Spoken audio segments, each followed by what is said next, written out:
So here's a little history. Here's the oldest drawing of the building. There used to be a church where the parking lot is. That was the first St. Patrick's. It was 100% brick. Here's the building. There's the big stairs that are still here, the brick wall that's still here, the iron gate. The cupola is no longer here. And this was before St. Joseph's Hall was built. Here's the building in 1878. You can see all the little girl orphans in their pinafores in front.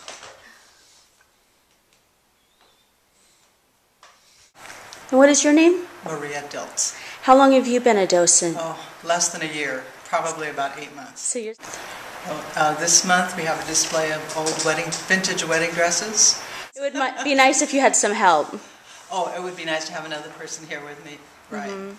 The best thing would be to have 2 people each time the museum is open. That way we can, This is where the concerts are, dance classes, weddings, recitals, memorial services, all kinds of things, multi-use. And you just had a fundraiser that helped with a little bit of the work here. But how do the concerts and other events that you have help pay for this and pay for the other upkeep that just the normal day-to-day stuff that you need to do?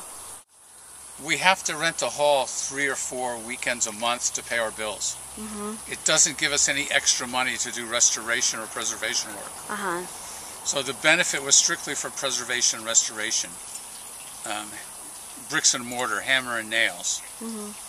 And we're doing a few things. The people in Nevada County call it a church. They see the name St. Joseph's, they look at the top of the building, there's a cross, and say, well, why wouldn't I think it was a church? And I say, why don't you change the name and take the crosses off? And I say, you don't do that with historical significance.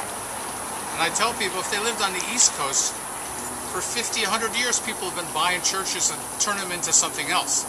On the West Coast, it hasn't been done that much. Churches have remained churches. But look at the missions throughout California.